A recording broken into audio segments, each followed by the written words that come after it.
What up, ladies and gentlemen? We're live. There it is. We's ready to rock and roll. S-H-I-T.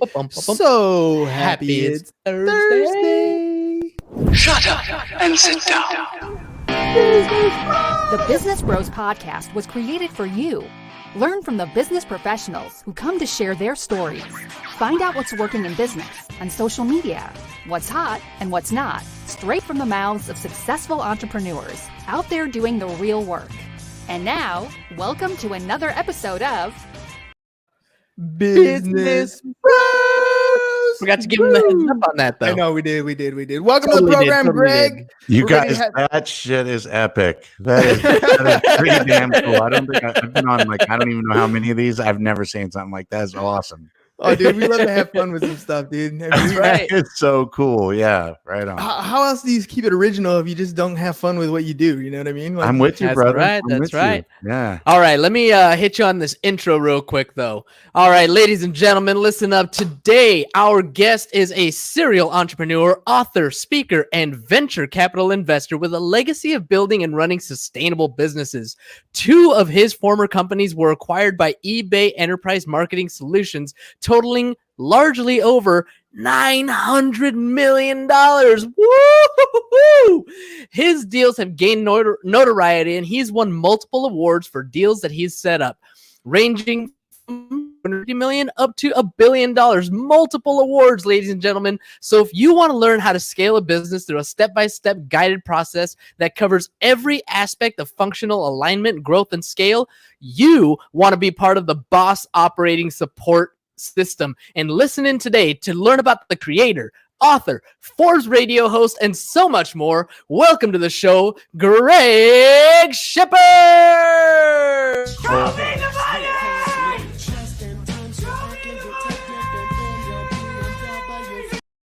Oh, he's gonna show us the money. Favorite all-time clip. That's amazing. Show me the money. Man, welcome to the show, Gregory. Thank you so much for joining us today. Oh, thank you. Yeah, this is already fun. Thank you for having me. All right, tell me a little bit about, we always start off with the intro with the highlights of where you are today. Tell me a little bit about, where you came from, how you got everything started. Did you start off with a silver spoon in your mouth, or you had to build it from scratch? No, man. My mom was a nun, my dad was a priest. They left the church to take care of kids, and then they fostered and adopted a lot of kids, like 9. We had a lot from pretty much every race you can imagine. And so I grew up pretty poor. Well, we were very underprivileged, let's just say. And I did that, grew up that way. And then I also have an auditory processing disorder, dyslexia, and I was put on the spectrum. So no, it was a very, very difficult ride for me all the way up. It was hard. Wow, you really overcame a lot. Yeah. I mean, there were times where when I was a kid, we were living in a tent for 2 years while we were building our house. There's, a few times where I didn't have any food. It's been rough, but let me ask you, coming from a background of church and being of service to other people, the ambition of growing your own wealth isn't something that's really put into you. It's more like, Christianity has been a lot more about you help the poor, help people out, give what you possibly can, be a servant to other people. More likely to get through the eye of a needle than get into heaven if you're rich. Right. Yeah. So how does, that lifestyle translate to where you are today? Yeah, they left the church, though. They didn't believe in the church anymore. They went to the church to help children, and they felt like that was the best vehicle to do that because they were just really solid people. And then they, decided they would go out and, leave the church and just do it on their own. So I didn't grow up religious, even though that's the background that my parents had. Then, I, always had this desire to try to make businesses happen, but it came out of necessity, really. Like if you wanted a pair of pants or something, you had to go make the money. So I sold Rubik's Cubes and I sold pet rats. I even sold rattlesnakes. I would go catch rattlesnakes and sell them as exotic pets.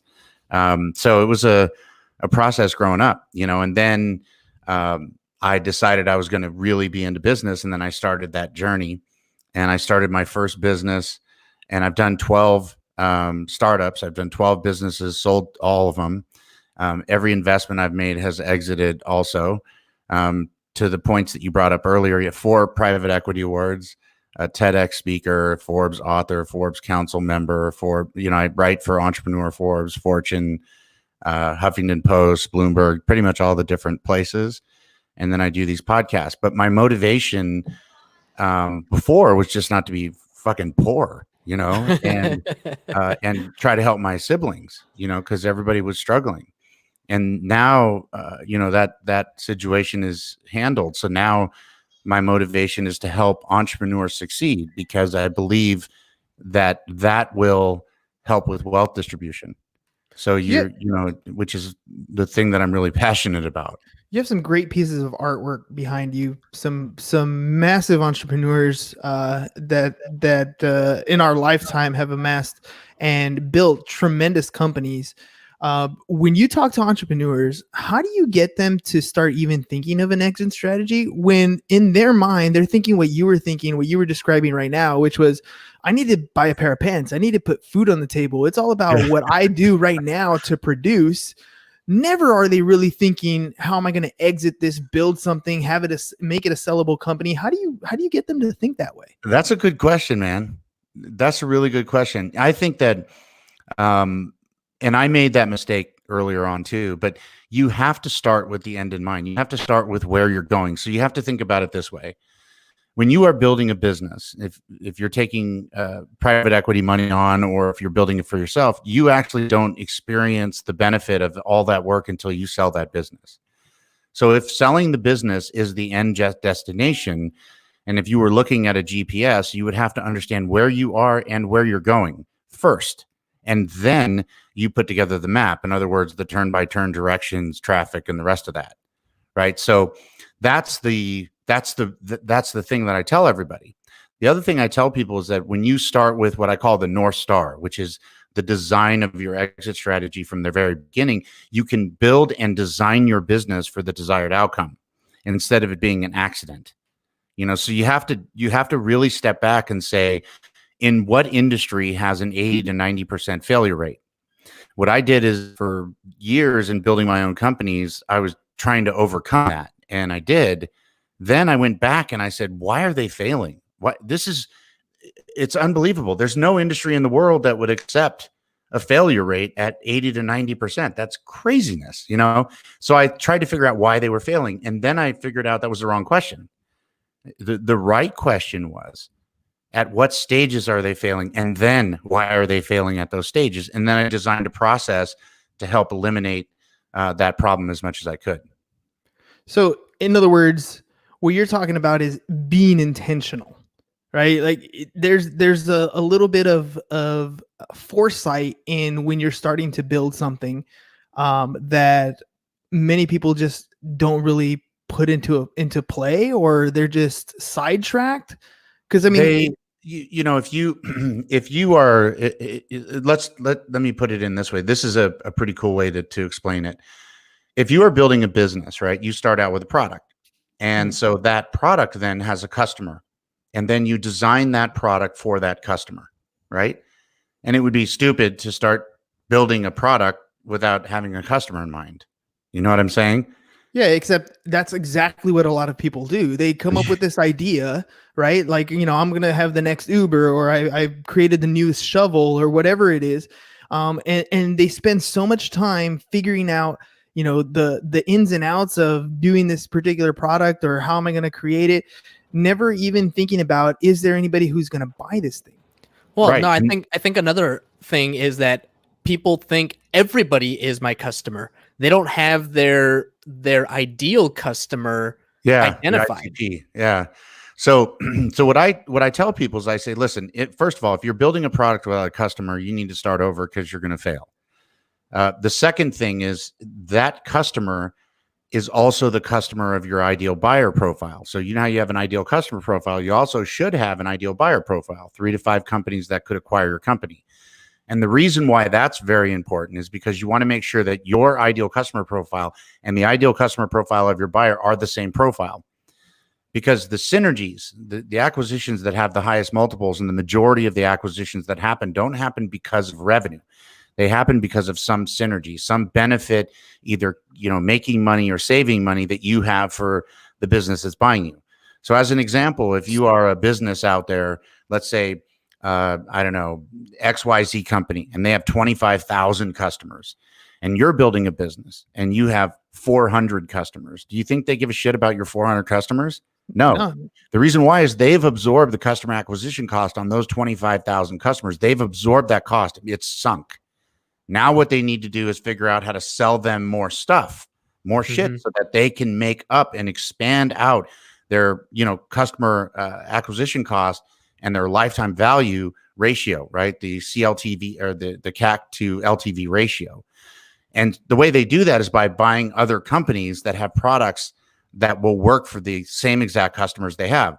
So going back to the initial statement, if you don't have an ideal customer profile and you don't have an ideal buyer profile, and that ideal buyer profile doesn't have the same ideal customer profile as you, it's not like you can say one day, I want to sell my business, and then turn around and try to sell it. The first thing they're going to be looking for is that synergy. That's the definition of a synergy, right? So that ideal buyer profile that you're talking about, is it fair to say that it's almost like what you're doing is a little missing puzzle piece in the overall scheme of what that larger company is doing? And if you can fit that little piece in, if you can be an additional asset to what they're already doing, then they'll acquire you. So let's define peace in that statement. So the piece is either something that makes them money or saves them money, period. Right? There's only two reasons. Either they're going to buy you because you're going to be able to allow them to monetize deeper and extend, grow the lifetime value of the customers they already have. That's make money. Or you're going to add some technology or something that's going to allow them to operate more effectively, AKA save them money. Does that make sense? That totally makes sense. And that's the key, right? And it's very simple, but that is it. That is absolutely the path. And what you have to remember is you can't just start. You can't just, build your business and then 5 years later or 3 years later or whatever say, okay, now I'm going to sell it to this company. What if all that time you've been building the wrong customer? Now you have to basically choose your customer based on your business instead of, choose your buyer based on the business you have instead of you said intentions, right? Instead of intending the whole time to build something specifically for a buyer you have. The thing that most entrepreneurs don't understand is that those companies that are making acquisitions, they want acquisitions. Most companies are not agile or big enough to build other products. They just miss it. All the inch wide, miles deep stuff is found by subject matter experts. Those are the entrepreneurs. They want to buy those companies, but they want to make sure that the company is what they want to buy. Just like a customer, that if you build a product that either, is a bull market product, which is an opportunity product, taking advantage of an opportunity, or a bear market product like we have now, which is essentially solving a problem, those customers want you to show them how to take advantage of an opportunity, AKA make money, or help them solve a problem, AKA save them money, right? So if you don't design that way, you're going to end up in a really bad stage. And I'll tell you a couple of scenarios. I look at probably, 100, 200 deals a month. And these deals come in and they go, we're trying to do a $5 million round. And I ask them, okay, what are you going to do with the money? What's your use of funds? And then they'll say, 30% is going to marketing. And I'll go, okay, show me your go-to-market strategy.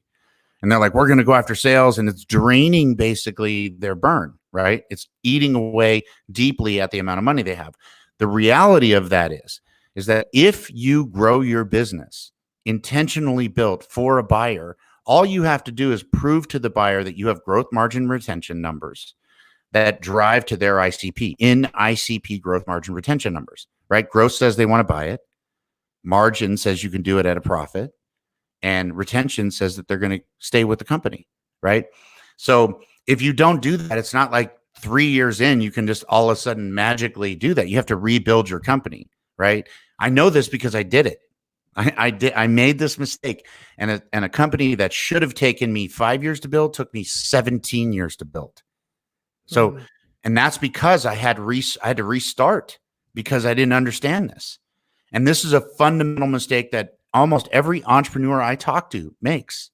And even from the investor's perspective, you're out there raising capital. Somebody comes to me and says, I want you to write me $1 million check. I'm like, okay, great. Tell me how I'm going to get my money back.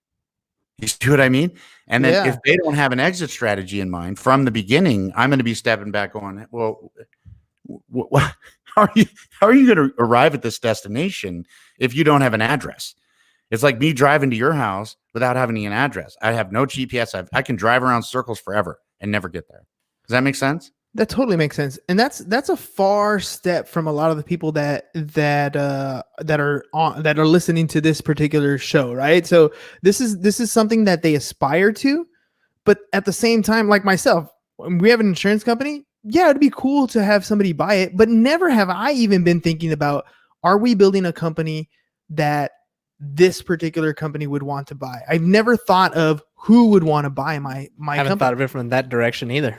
Never thought about it from that fundamental direction. That's like why Forbes, one of the reasons why Forbes picked up my book, and that's, my brand has taken off, and I've had a lot of heated conversations with people over this topic, but they always fold because logic is logic.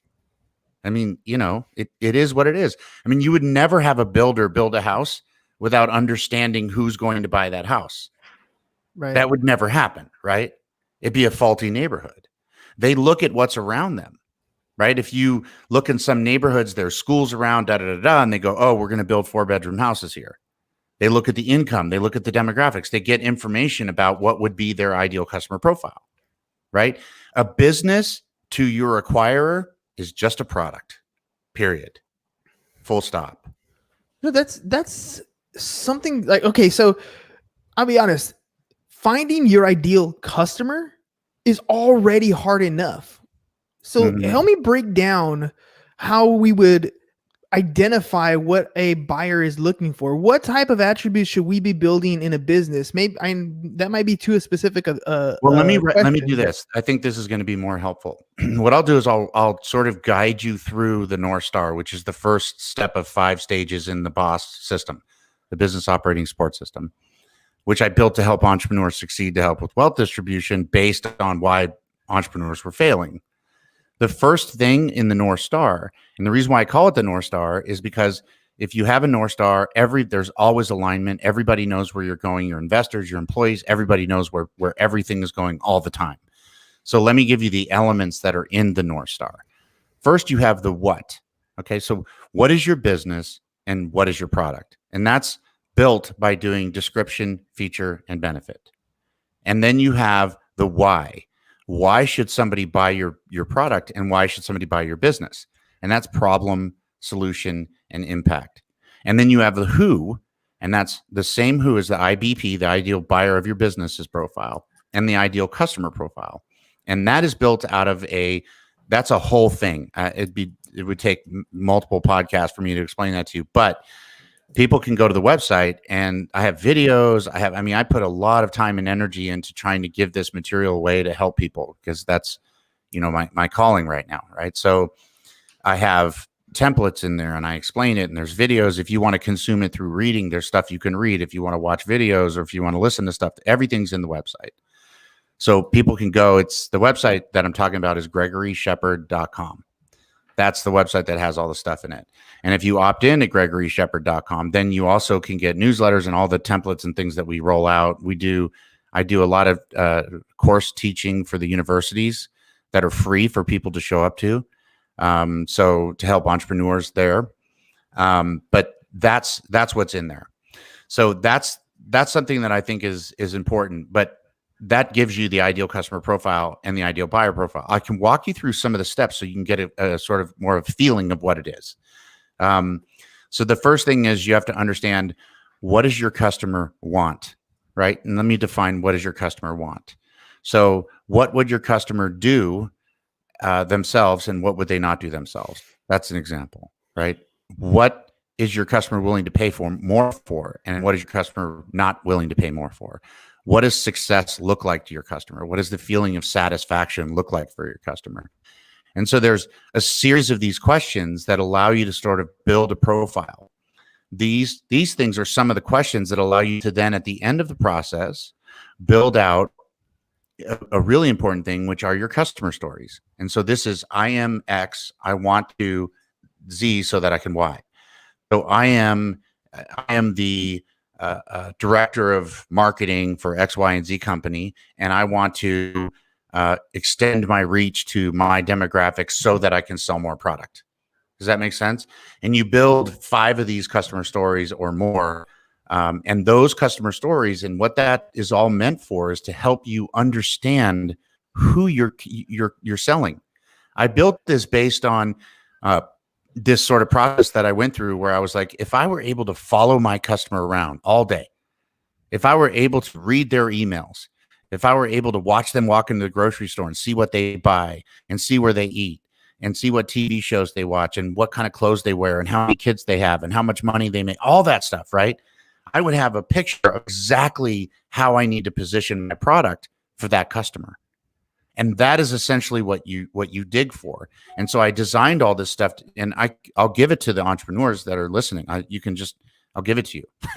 And you can follow the template and then do it on your own. And the same thing with the buyer, right? So once you design who your buyers are, you choose 3 to 5 specific buyers, that are in your ideal buyer profile. Then you decide, okay, what problems can I solve for the buyer? And do they want these problems solved? And are they willing to pay to solve these problems? What opportunities can I give to this buyer? And are they willing to pay for these? And what are the things that they're looking for? And so that's the third thing, right? So you have the what, you have the who, you have the why, and then you need to do the when, right? So this is, when do you want to sell your business? This is very critical, especially if you're raising capital. If you're raising capital, you can overvalue your company very quickly. So what you have to do is you have to sort of step back and say, okay, I'm going to sell in 3 years. If my company's worth 5 million right now, or 2 million, or 10 million, or whatever it is, you say, okay, in order for me to sell at 50 million, let's say that's your target price, in order to give you 10 million, then you understand how to handle your rounds of funding so you don't dilute yourself away from the target itself. And that is the when. And then you have the how much, right? And when I say how much, this has to do with how much do you want to make, not necessarily how much is the business going to sell for. The question actually encompasses both of these things.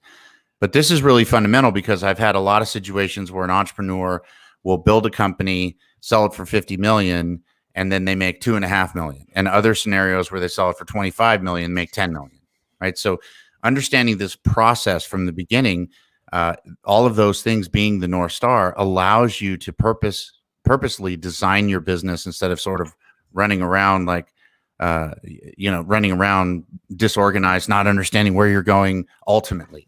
You see what I'm saying? Absolutely. So in structuring, you said earlier that it had taken you 17 years to build a company once you figured out how to point it in the right direction.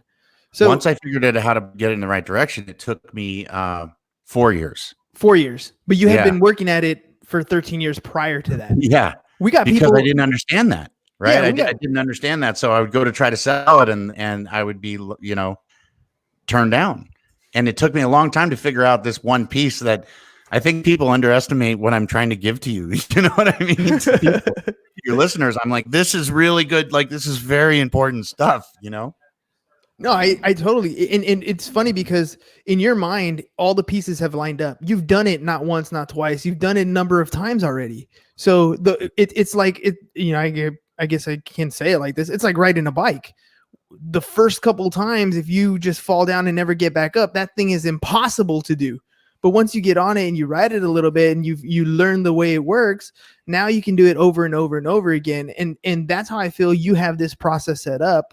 Your boss system is exactly that. Look, I've done it over and over again. Literally just follow the step-by-step instructions. You can build this IKEA model if you just follow the step-by-step Yeah, I was going to say instructions. that's a good analogy. It's more like trying to put together IKEA furniture without instructions, right? So this is like you're getting the instructions. Yeah, exactly. And it's amazing how much when I been doing this podcast for a while, and when I talk to people who have already done it, they're so freely giving of that information. When you talk to people who are up and coming, they kind of close in and like, this is my secret, sign my do not disclose, whatever form. I'm not going to share with you my idea because you might take it. How does that mentality change? And especially today when you have so many people on the downturn in their economy, how can we change their minds so that they can open up to see that there's opportunity in a changing market?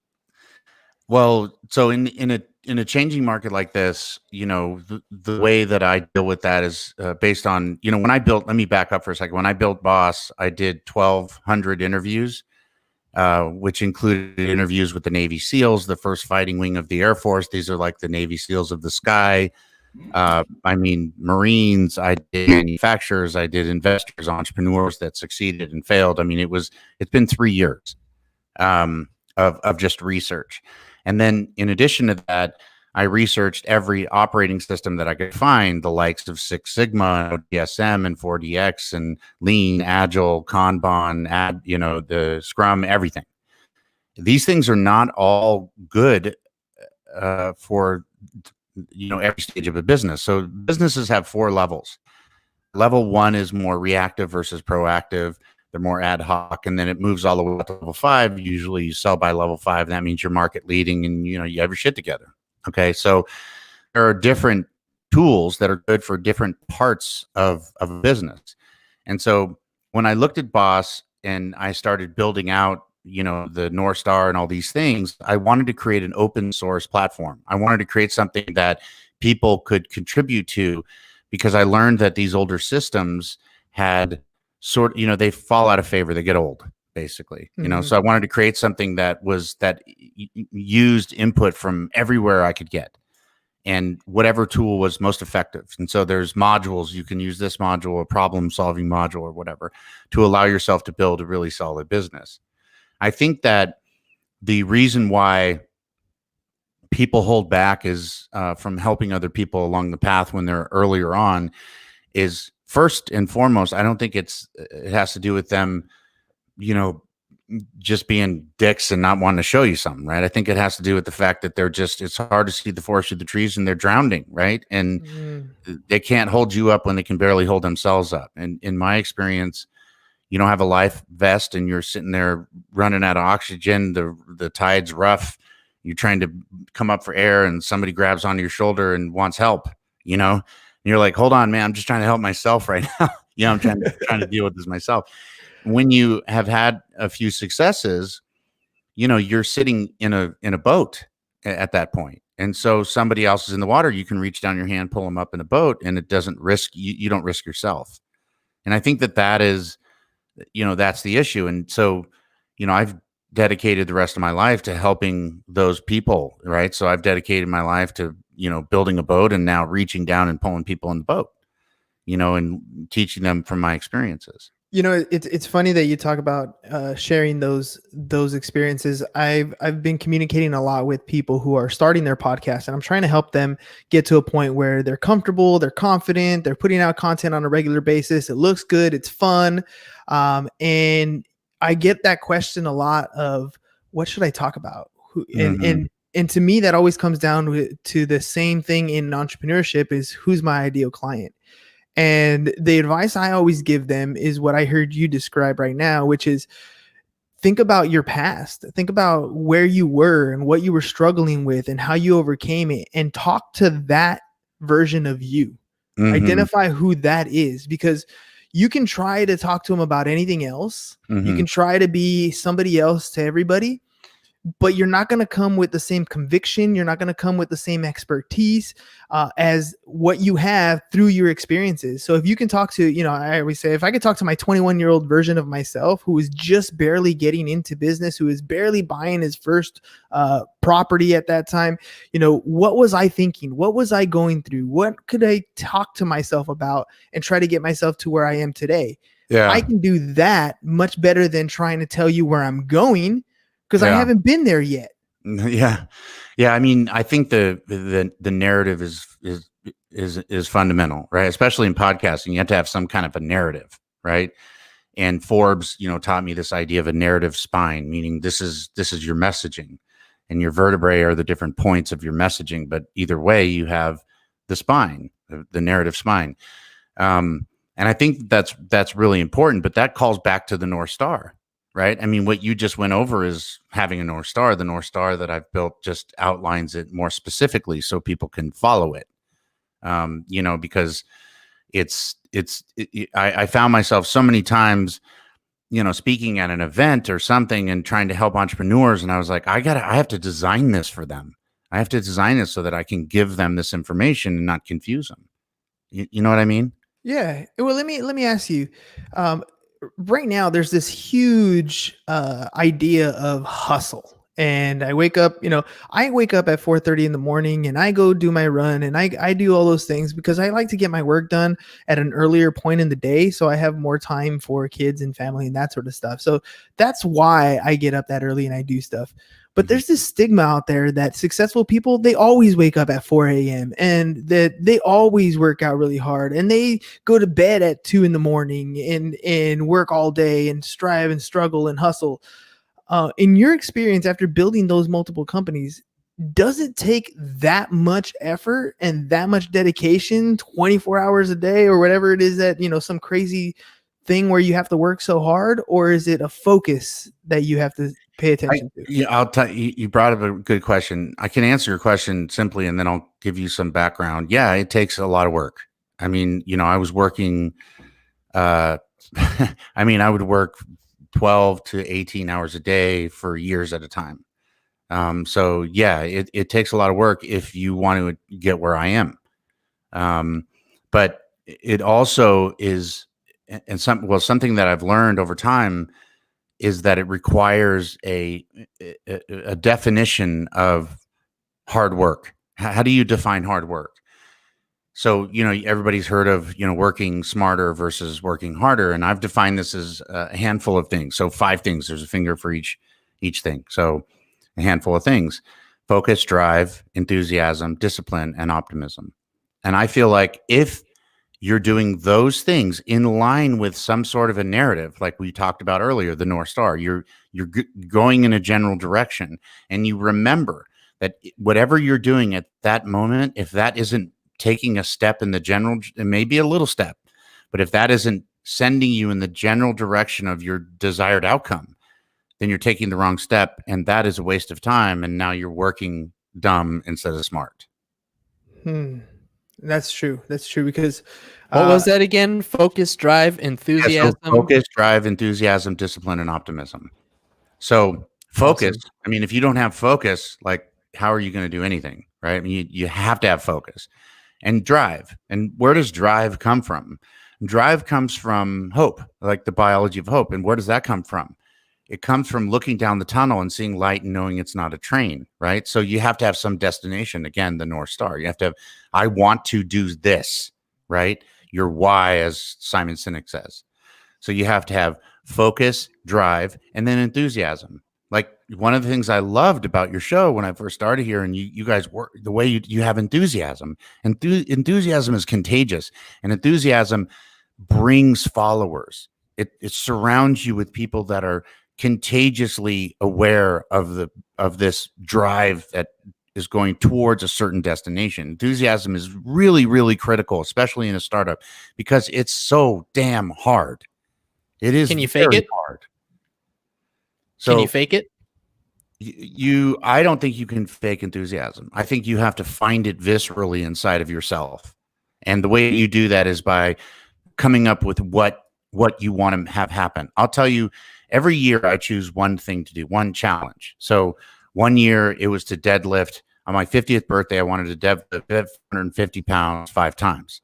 I trained all year for that one thing. One year it was to run a marathon. I rode a bicycle from San Francisco to LA. I've climbed the face of El Capitan. I've wrestled a crocodile. Bullfighting. I mean, I've been doing what I love it. You're my kind of guy. Yeah, since I was 18, I've done one every year. And That's fantastic. when you choose, I want to run a marathon. Training for a marathon I'm a big guy, right? So training for a marathon, I'm like 250 pounds. You have to be a weightlifter. So when you're training for a marathon and you're 50 and you're trying to do this with a frame that I have, that is really, really hard, and every day is painful. And the drive that you get is the drive to cross that finish line. Same thing that happens with business. Selling your business is crossing the finish line. So I don't think that drive is something you can fake, but I do think it's something you can make, which is a big difference. So you have that focus, drive, enthusiasm, and discipline. Now, discipline is sort of like the linchpin. And what I mean by that is discipline is your fallback. If you don't have drive that day, if you're not motivated that day, whatever it is, right?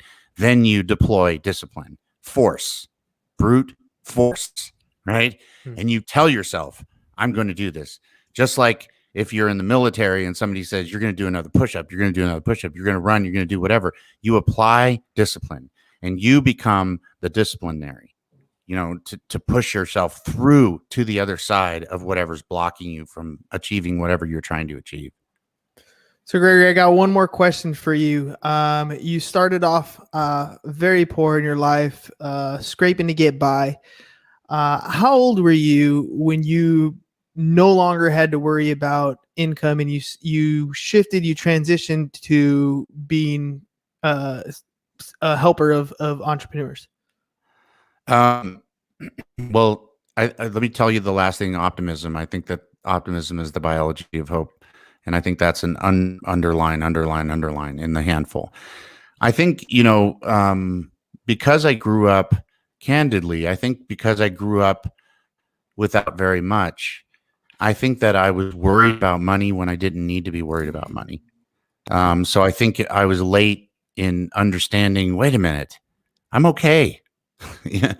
I think that I had kept, trying to build another company, build wealth, before I had turned back and said, I've arrived. I'm good. I'd never have to work another day in my life. I could be irresponsible and never have to work another day in my life. That happened in my 40s. So, I think since then, the tables have turned to how can I make other people land where I landed?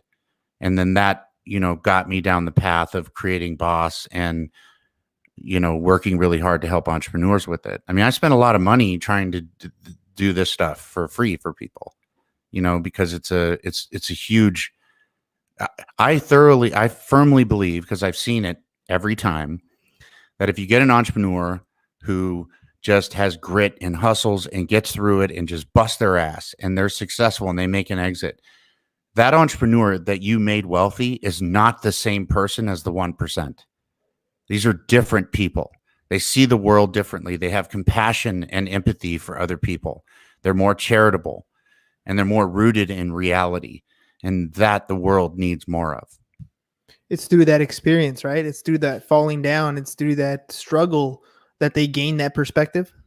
Yeah. I mean, you respect things that you understand and you understand through experience, So if you, at one point in my life, I was doing kickboxing and I didn't realize how bad it hurts to get kicked in the face until you get kicked in the face. And then you look at these people and you go, man, that is some really, ouch. Yeah, that got you. I think that, when you're an entrepreneur, and it's really hard for me too, because I look at these deals and I listen to the pitches and I have to turn down these entrepreneurs all the time. And I try to give them as much advice as I can. And, read my stuff. I'm telling you, it's all everything that I have is in my head. It's all on GregoryShepard.com. It's all there. I'm constantly putting in things, right? Learn from there, but I still have to let them down. And it sucks, man. I wish I could fund every single deal. Yeah. Well, I mean, even when you're well off, you still have limits, and what you have abundance of is knowledge, right? Yeah, and you're the giving bottom it line away.